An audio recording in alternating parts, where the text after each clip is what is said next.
Hello welcome दोस्तों, स्वागत करता हूँ फिर से आप सबको आपके अपने इस चैनल में। तो गाइस इस वीडियो के अंदर हम डिटेल्स में डिस्कस करेंगे बिटकॉइन के बारे में। साथ ही में हम यहाँ पर डिटेल्स में बात करेंगे कुछ ऐसे ऑल्ट कॉइन्स के बारे में, और यहाँ पर डिटेल्स में डिस्कस करेंगे कि एक्जैक्टली बीटीसी एंड बाकी ऑल्ट्स के प्राइस के अंदर क्या मूवमेंट हमें आने वाले टाइम में देखने को मिल सकता है। और अब इस टाइम पे अगर आप किसी भी ऑल्ट के अंदर एंट्री लेने का सोच रहे हो तो क्या आप इस टाइम पे एंट्री ले सकते हो, यानी तो उसके ऊपर पूरा डिटेल्स में इस वीडियो के अंदर डिस्कस करने की कोशिश करेंगे। और यहाँ पर जानेंगे कि नेक्स्ट हमें मार्केट के अंदर क्या मूवमेंट देखने को मिलेगा। तो ये सब चीज़ों को पूरा डिटेल्स में अगर आपको जानना है तो फिर इस वीडियो को बिना स्किप किए पूरा एंड तक जरूर से देख लेना। बाकी अगर पहली बार चैनल पर विजिट कर रहे हो, मेक श्योर अपना ऑलरेडी चैनल को सब्सक्राइब भी कर दिया होगा। एंड टेलीग्राम चैनल को भी ज्वाइन करना चाह रहे हो तो लिंक मैंने डिस्क्रिप्शन में ऑलरेडी डाल दिया है, वहां से जाकर आप जरूर से ज्वाइन भी कर सकते हो। ठीक है, तो इस टाइम पे अगर आप देखोगे तो यहाँ पर मार्केट के अंदर ना हमें बीटीसी एंड बाकी वर्ल्ड्स के प्राइस के अंदर एक साइडवेज का मूवमेंट पहले देखने को मिला, एंड रात को अचानक से हमें जो है यहाँ पर मार्केट के अंदर एक डीप डाइव देखने को मिला।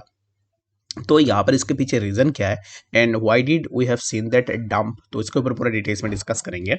अगर मैं यहाँ पर लीडर चार्ट बोर्ड में जाऊँ ना तो हमें यहाँ पर बहुत सारे ऐसे कॉइन्स देखने को मिल जाएंगे जिनके अंदर एक अच्छा खासा मूवमेंट भी हुआ है, एंड बहुत सारे ऐसे भी कॉइन्स थे जिनके प्राइस के अंदर हमें कुछ ज़्यादा मूवमेंट्स देखने को नहीं मिले हैं, प्राइस साइडवाइज में रहा। ठीक है, तो इस टाइम पे राइट नाउ हमें यहाँ पर प्राइस के अंदर क्या मूवमेंट देखने को मिलेगा। तो बीटीसी अब इस टाइम पे जिस जोन के आसपास चल रहा है, ठीक है, तो जैसे कि मान लो कि बीटीसी का प्राइस 30,465 ये जो जोन है इसी जोन के आसपास आया, and after taking support over that zone BTC ने क्या किया, यहाँ से इसी जोन से रिजेक्शन लिया। ठीक है, तो रिजेक्शन लेने के बाद प्राइस अब इस टाइम पे क्या कर रहा है कि नीचे की तरफ आ रहा है। तो अब इस टाइम पे प्राइस का जो मैक्सिमम लिमिट रहेगा नीचे का वो होगा समवेयर अराउंड 30,264। ठीक है,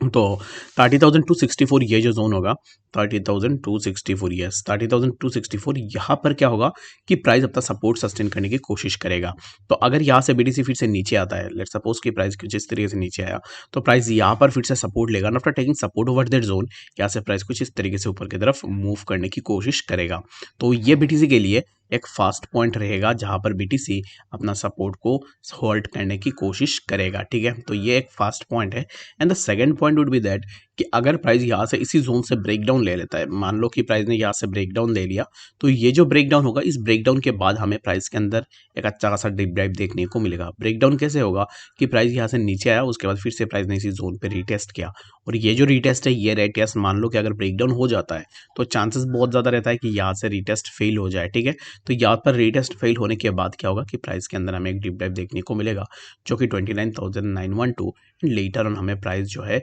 29,400 के आसपास भी देखने को मिल सकता है। आई होप कि आपको ये बात समझ में आ गई होगी कि एग्जैक्टली बीटीसी में हमें नेक्स्ट क्या मूवमेंट देखने को मिल सकता है। And the most important thing is that कि जब भी बीटीसी के प्राइस के अंदर हमें डीप डाइव देखने को मिले, ठीक है, जब भी बीटीसी के प्राइस के अंदर हमें डीप डाइव देखने को मिले तब हमेशा ये देखो कि एग्जैक्टली बीटीसी का जो नया जोन है वो कौन सी जोन है जहां पर बीटीसी अपना सपोर्ट सस्टेन करने की कोशिश करेगा। लेट सपोज कि अब इस टाइम पे जैसे कि प्राइस यहाँ से ब्रेकडाउन लेकर नीचे की तरफ आता है तो बीटीसी के लिए फर्स्ट सपोर्ट जोन रहेगा 29,912, और ये जो जोन है इसी जोन के आसपास अगर बीटीसी आता है दैट मीन्स कि यहाँ से प्राइस के अंदर हमें एक अपवर्ड मूवमेंट जरूर से देखने को मिलेगा, जैसे कि हमने प्रीवियसली इसी जोन के आसपास हमें यहाँ पर देखा है कि एग्जैक्टली इसी जोन पे आया बीटीसी, एंड लेटर ऑन यहाँ से प्राइस ने एक अच्छा सा मूवमेंट लगाई। ठीक है, तो ये जो जोन है इसी पर्टिकुलर जोन पे सिर्फ एक बार नहीं हमें बीटीसी के प्राइस मल्टीपल टाइम्स देखने को मिले हैं, जैसे कि यहाँ पर भी हमें देखने को मिला। एंड यहाँ पर अगर आप मैं मार्क करूँ तो बहुत सारे जोन से जिन जोन्स के आसपास हमें बीटीसी के प्राइस के अंदर सिमिलर काइंड ऑफ यहाँ पर सपोर्ट से देखने को मिले। तो अब इस टाइम पे राइट नाउ हमें यहाँ पर जो भी मूवमेंट देखने को मिलेगा तो मूवमेंट का यहाँ पर जो भी मूवमेंट है मूवमेंट डिपेंड करेगा इसी जोन के ऊपर। ये जो एक small major support minor support आप देख सकते हो, बट यहाँ पर इसका वेटेज बहुत ज़्यादा होगा क्योंकि बिलो दिस हम ब्रेकडाउन लेंगे दैट मीन्स कि हम यहाँ से नीचे की तरफ आएंगे फर्दर। ठीक है, आई होप कि आपको यहाँ पर बीटीसी के बारे में समझ में आ गया होगा कि एग्जैक्टली बीटीसी के प्राइस के अंदर क्या नेक्स्ट मूवमेंट हमें देखने को मिल सकता है।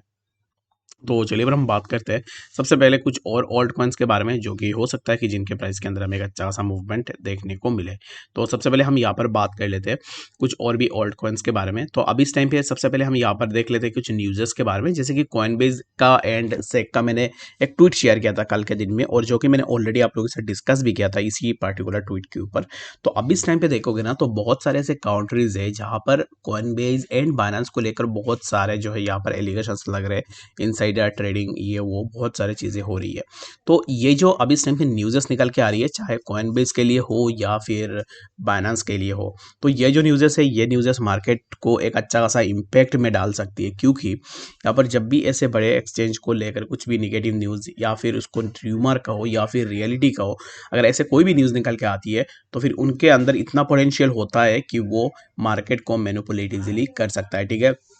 जैसे कि यहाँ पर कॉइनबेस का ये तो आपने देख लिया होगा। बाइनेंस का भी हमने यहाँ पर कल भी शेयर किया था, जो कि डिस्कस भी किया था ऑलरेडी, कि बाइनेंस अभी इस टाइम की जो है ऑस्ट्रिया बोल के एक कंट्री है, वहाँ से अपना रजिस्ट्रेशन को कैंसिल कर रहा है। तो आप खुद सोचो कि किसी का अगर इतनी बड़ी बिजनेस है, वो हर एक कंट्री के अंदर अपना बिजनेस को यहाँ पर एक्सपांड करना चाहेगा, वेयर एज अभी इस टाइम पे बाइनेंस अपना जो भी बिजनेस है ऑस्ट्रिया एंड ऐसे बहुत सारे कंट्रीज है जहाँ से उन्होंने अपना रजिस्ट्रेशन को विड्रॉ कर दिया है। तो रजिस्ट्रेशन को विड्रॉ करने का पीछे रीज़न यही है कि अब इस टाइम पे जो भी रेगुलेटरी यहाँ पर जो है अब इस टाइम पे टर्म्स एंड कंडीशंस रहती है हर एक कंट्री के अंदर, वो regulatory terms and conditions Binance complete नहीं कर पा रही है। दैट्स वाई बाइनेंस अपना यहाँ पर जो भी रिक्वेस्ट है विड्रॉ कर रही है, अपना जो भी रजिस्ट्रेशन है उन रजिस्ट्रेशन यहाँ पर जो है प्रोसेस को। तो ये भी हमें यहाँ पर मार्केट के लिए एक निगेटिव सा इम्पैक्ट डालने के लिए बहुत ही ज़्यादा जो है यहाँ पर इम्पैक्ट डाल सकता है, अगर इसको लेकर और भी कुछ यहाँ पर नेगेटिव न्यूज़ निकल के आती है। तो यहाँ पर फ्रांस के अंदर भी सिमिलर काइंड ऑफ चीज़ें हमें देखने को मिली है। अभी इस टाइम पे फ्रांस भी बाइनेंस के ऊपर यहाँ पर अपना इन्वेस्टिगेशन चलाएगी मनी लॉन्ड्रिंग एंड यहाँ पर जो है इनसाइडर ट्रेडिंग को लेकर। तो ये सब कुछ मिला के अगर आप देखोगे तो हो सकता है कि हमें नेक्स्ट मार्केट के अंदर फर्दर और भी थोड़ा डीप डाइव देखने को मिले, ये जो न्यूज़ है इन न्यूज़ के कारण, ठीक है। तो चलिए फिर हम बात करते हैं सबसे पहले कुछ ऑल्ट कॉइन्स के बारे में। ज़्यादा ऑल्ट्स के ऊपर तो मैं नहीं जाऊँगा, मैं सिर्फ यहाँ पर जो है डिटेल्स में डिस्कस करूंगा इथेरियम के बारे में कि एक्जैक्टली इथेरियम के प्राइस के अंदर क्या नेक्स्ट मूवमेंट हमें देखने को मिल सकता है। तो अब इस टाइम पे अगर आप इथेरियम के प्राइस को देखो तो इथेरियम के प्राइस के अंदर भी सिमिलर काइंड ऑफ चीजें हमें देखने को मिल रही है, जो कि अब इस टाइम पे इथेरियम ट्रेड कर रहा है 1871 के आसपास, ठीक है। तो इथेरियम अभी इस टाइम पे 1871 के आसपास ट्रेड कर रहा है। जैसे कि इथेरियम के प्राइस के लिए हमें इसी जोन के आसपास प्रीवियसली ऑलरेडी जो है यहाँ पर हमें सपोर्ट्स देखने को मिले हैं, जो कि हमें सबसे पहले तो प्राइस इसी जोन के आसपास कंसोलिडेट होता हुआ दिखा एंड एट ए टाइम जब प्राइस यहाँ पर कंसोलिडेट हो रहा था तब यहाँ से प्राइस के अंदर हमें मूवमेंट ही देखने को मिली। अगर आप देखोगे तो यहाँ पर मैंने जहाँ पर व्हाइट कलर में बॉक्स करके मार्क करके रखा हुआ है, इसी जोन पे अगर आप देखोगे ना तो ऑलरेडी जहाँ पर भी अगर आप देखोगे जब भी प्राइस पहले यहाँ पर आया तो उसके बाद प्राइस ने यहाँ से एक मूवमेंट जरूर से ली है, ठीक है। तो फास्ट मूवमेंट हमें यहाँ पर इसी जोन पे ही देखने को मिला। ये जो जोन है यहाँ पर अगर आप देखोगे तो यहाँ से प्राइस ने एक मूवमेंट ली एंड अगेन हमें यहाँ से जो है फिर से हमें सिमिलर काइंड ऑफ मूवमेंट्स देखने को मिला, जो कि प्राइस फिर से यहाँ पर इसी जोन पे आया एंड अगेन हमें यहाँ से प्राइस के अंदर और एक मूवमेंट देखने को मिला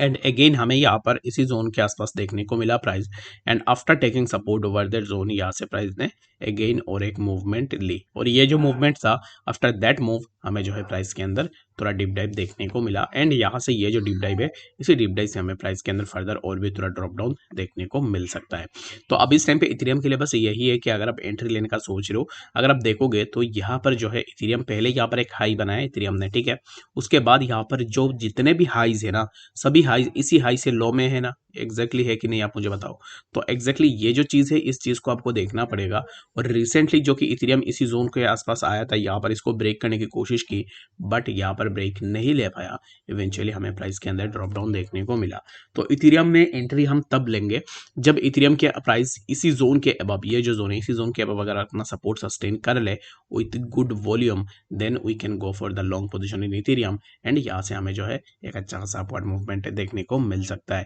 आई होप कि आपको यहाँ पर इथेरियम या फिर ये इथेरियम एंड बाकी ऑल्ट के बारे में बीटीसी के बारे में समझ में आ गया होगा। कोई भी डाउट या कंफ्यूजन होगा कमेंट सेक्शन के अंदर भी बता देना, ताकि मैं नेक्स्ट वीडियो के अंदर जो भी डाउट है उस डाउट के ऊपर भी आप लोगों से डिस्कस कर पाऊँ। मिलते हैं नेक्स्ट इन्फॉर्मेटिव अपडेट्स के साथ, तब तक के लिए गुड बाय।